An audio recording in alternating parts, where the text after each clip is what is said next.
close till I get up.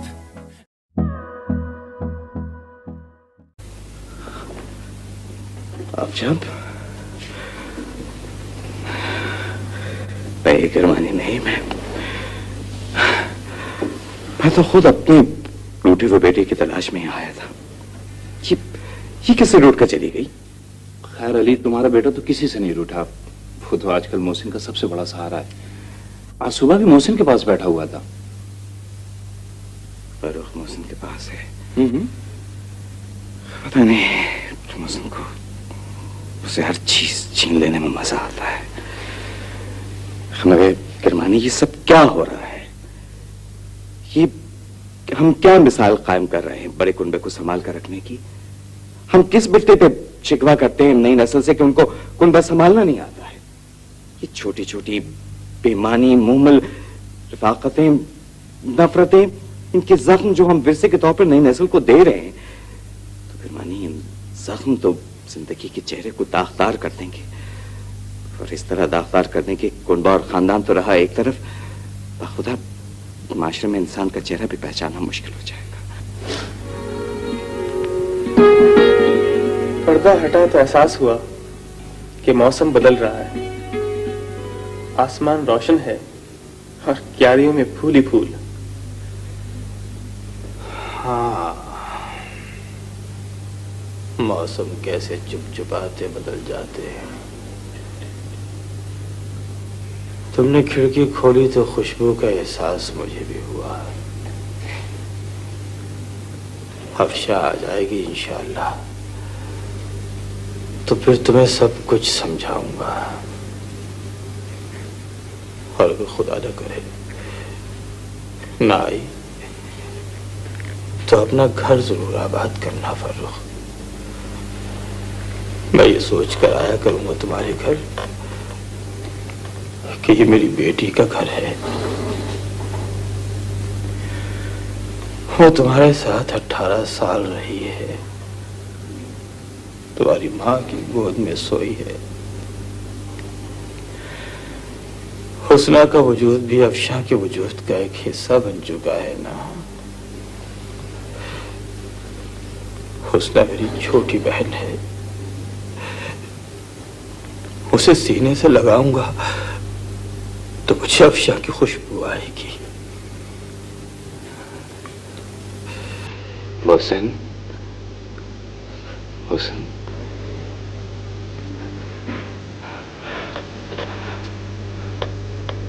आगे कुछ मत कहना मोहसिन, कुछ मत कहना। हम दोनों वाबस्ता तकदीर हैं, बेवतन भी साथ हुए थे, कर्ब भी मिलते जुलते ही थे। लेकिन मोहसिन देखो, अगर मेरा खोया हुआ, रूठा हुआ बेटा मिल सकता है तो इंशाअल्लाह तुम्हारी बेटी भी। मोहसिन, खुदा बड़ा कारसाज है मोहसिन। अपनी एक दफा अमानत उसके सुपुर्द कर दो ना, तो फिर भूल जाओ। वो अमानतों का, इज्जतों और मोहब्बतों का रखवाला है। एहसास के उस इजहार के लिए जो इस वक्त मेरे दिल में है, अल्फाज कहां से लाऊं अली? तुम फिर बाजी जीत गए।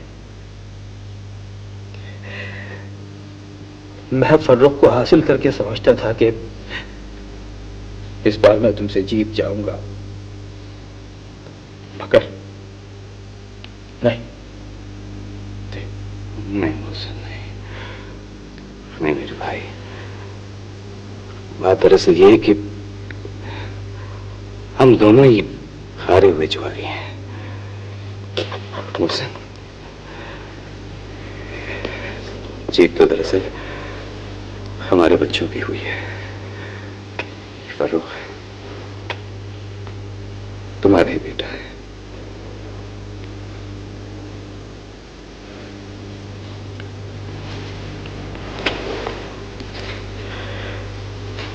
अच्छा, ये मोहसिन ने कसम खाई है कि अफशा की सूरत नहीं दिखाएंगे तुमको गुस्सा को।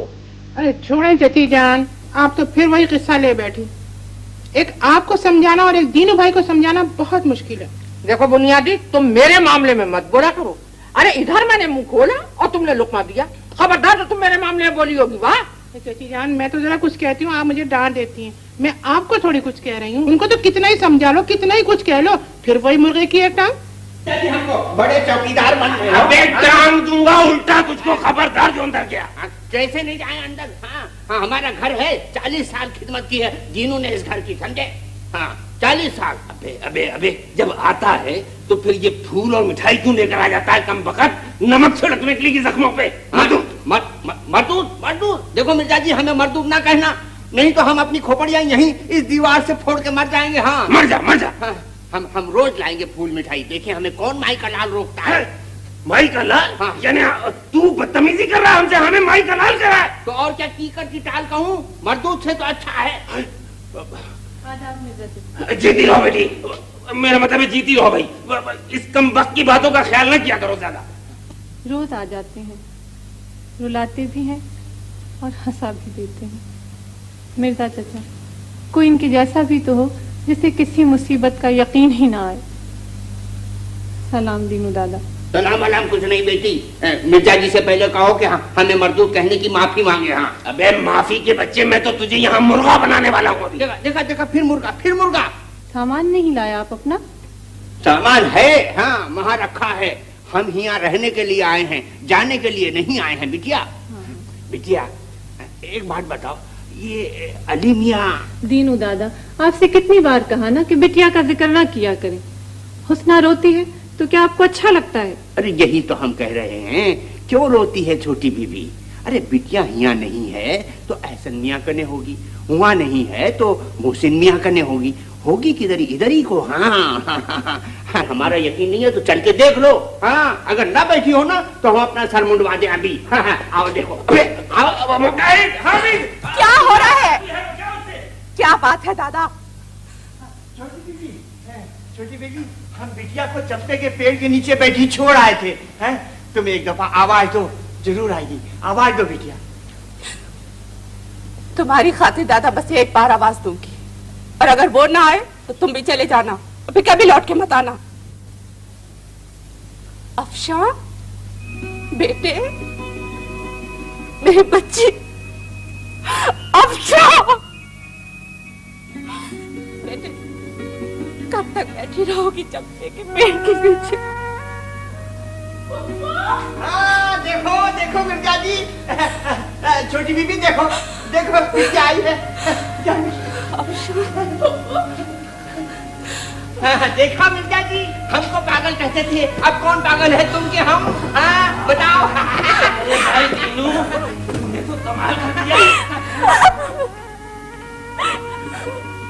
ये क्या करी मैं, अपने हाथों से अपने घर को अंगार लगा ली। गौहर जवाहर भी ये नहीं पूछे मेरे से, मम्मा आप अकेले इस घर में रहेंगे तो कैसा रहेंगे? कोई भी नहीं पूछता बेटे, मरने वाले को तो सब लोग फिर भी रो लेते हैं, जीते जी जिंदगानी में दिल खट्टा हो गया तो ऐसे ही छोड़ देते हैं। कोई नहीं पूछेगा मेरे को तो कैसा गुजारूंगी ये जिंदगी पापा? अरे कितने वक्त तुमको समझाया कि अपना मम्मा की हौंदी सीधी बातें मत सुनो, उन्होंने तो है जाहिल, आप तो पढ़े लिखे हैं ना, जरा तो अपनी अकल को तकलीफ देना था। मम्मा तो सारी जिंदगी यही समझाते रहे कि मर्द को कब्जे में रखना, अगर मर्द कुनबे वाला है तो कुनबे से तुड़ा के रखना, अच्छे अच्छे खाने पका के खिलाना, अपने आप को टिप टाप रखना। क्या नहीं करी मैं, फिर भी ये मर्द हाथ से निकल गया ना पापा। अच्छे बेटे, तुम्हारी मम्मा की खोपड़ी में ना चुड़ी का भेजा है, एक मेरे जैसे शरीफ आदमी को उन्होंने दबा लिए तो समझ रहे फाते आलम है मर्दों की। अरे कुनबे का मर्द मुख्तलिफ बात है बेटे, वो कुनबे से टूटता थोड़ी है, इसी वास्ते तो पुराने लोग बड़ा कुनबा देखकर उलझे हुए मर्द के साथ कैसा गुजारी होंगी मैं इन 18 बरसों में। 18 सेकंड भी तो ऐसे नहीं गुजारी होंगी जो मोहसिन को समझ सकी हूँ। वे पुराने वक्तों के लोग हैं बीबी, इल्जाम देंगे तो अपनी बेटी को ही देंगे। तुम है भी कसूरवार, बहुत बदअक्ल हैं, लेकिन ये वक्त मुमताज अहमद साहब मरहूम के कुनबे की आजमाइश का है। अरे बुरी है या अच्छी है, जैसी भी है, उनकी बहू है, उनकी गैरत है। अगर तुम्हारी दिलदारी को लाहौर से कोई नहीं आया ना, तो समझ लेना बेटा, आज से मेरी नजरों में भी हर बड़े कुनबे का भरम टूट जाएगा।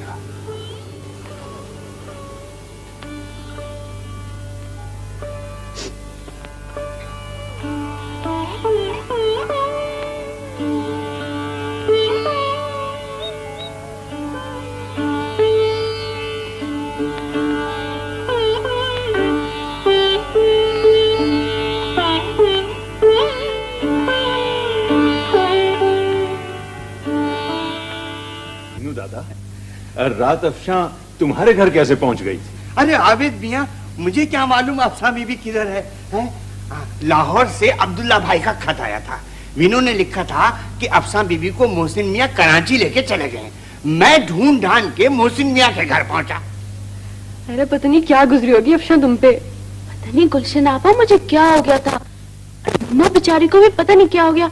बस मेरी समझ में कुछ भी नहीं आया और मैं घर से भाग गई। अरे छोटी बीबी को तो मैं उसी वक्त लेके आ जाता, पर किराया नहीं था, उसका इंतजाम करना था ना मुझे, तो इसलिए 4-5 दिन ज्यादा लग गए।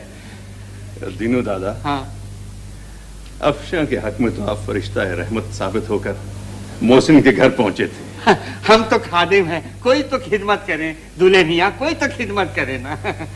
दीनू दादा हम लोग उनसे मिलने के लिए आ रहे थे, तो मैं भी मक्कार धोखेबाज इंसान मैंने आज तक नहीं देखा। मेरा नसीब, मेरा मुकद्दर। तुम्हारी बहन इस लायक थी कि मैं उसके साल 25 साल गुजार देता। क्या जहेज मिला था उसे, क्या घोड़ा जोड़ा दिया था तुम्हारे बाप ने मुझे। मैं तुम्हारी इस बात का क्या जवाब दे सकता हूँ, सिवाय इसके कि तुम जैसे लोग इस माशरे की तमाम खिलाजत और गंदगी की जिंदा अलामत। अरे इस उम्र में भी घोड़ा जोड़ा याद कर रहे हो। मैं तुमको सिर्फ इतना बताना चाह रहा हूं कि मेरी बहन को तुम जैसे शैतान आदमी से खुला की कोई जरूरत नहीं है, और तुम इस खुला के कागज को लिखवाने के लिए मुझ में और मेरी बहन में दुश्मनी पैदा करना चाह रहे थे। बड़ा बुरा अंजाम होगा अशफाक, बड़ा बुरा अंजाम होगा तुम्हारा। दूसरी शादी कर ली है तो जाओ तीसरी शादी भी करो। सल्तनत बरतानिया के पेशकार की तरह ये शादियां करना भी तुम्हारा पेशा है। जाओ। तो फिर जोम किस बात का है? कुनबे की छांव का, कुनबे की ताकत का, वो कुनबा जिसका भरम तुम जैसे पत्थर दिलों की वजह से टूट जाता है। तो कान खोल के सुन लो कि बजाय इसके कि तुम मुझको या मेरी बहन को इस घर से निकालो, इस घर से उस वक्त तक के लिए तशरीफ ले जाएं आप, तब तक आप अपनी हिमाकतों और हरकतों पर शर्मिंदा हो। मैं तुम्हें एक बात बता रहा हूं, मैं तुम्हारी बहन को तलाक दे रहा हूं। अस्कम जहां पाक।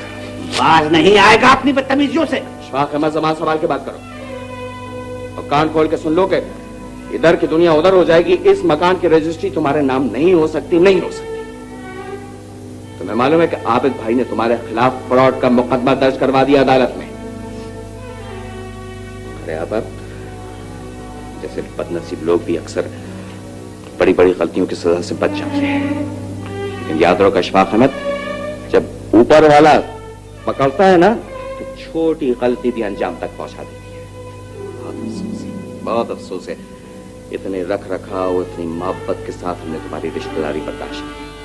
तो खुदा ताला से सिर्फ इतनी दुआ है कि परवरदिगार नई नस्ल के सामने या तो इस आदमी की इज्जत रख ले या पर्दा ढक ले।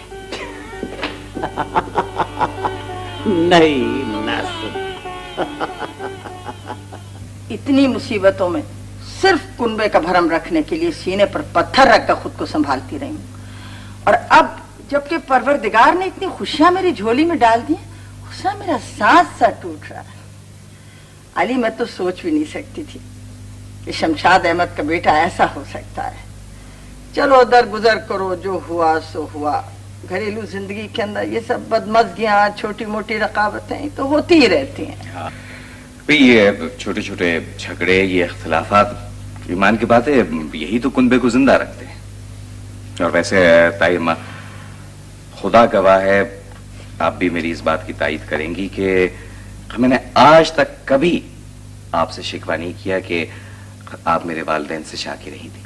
तो होता है, मेरा मतलब है कि शिकवा तो इस बात की अलामत है कि आप कुनबे में किसी रिश्तेदार के वजूद को तस्लीम करते हैं, उसको अपना समझते हैं। अब वो आप सब बड़े कहते हैं ना कि शिकवा तो हमेशा अपनों से किया जाता है, गैरों से तो नहीं किया जाता। अली मामू, वैसे इस सारे हंगामे में सबसे ज्यादा इताब आप पर रहा है, और आप?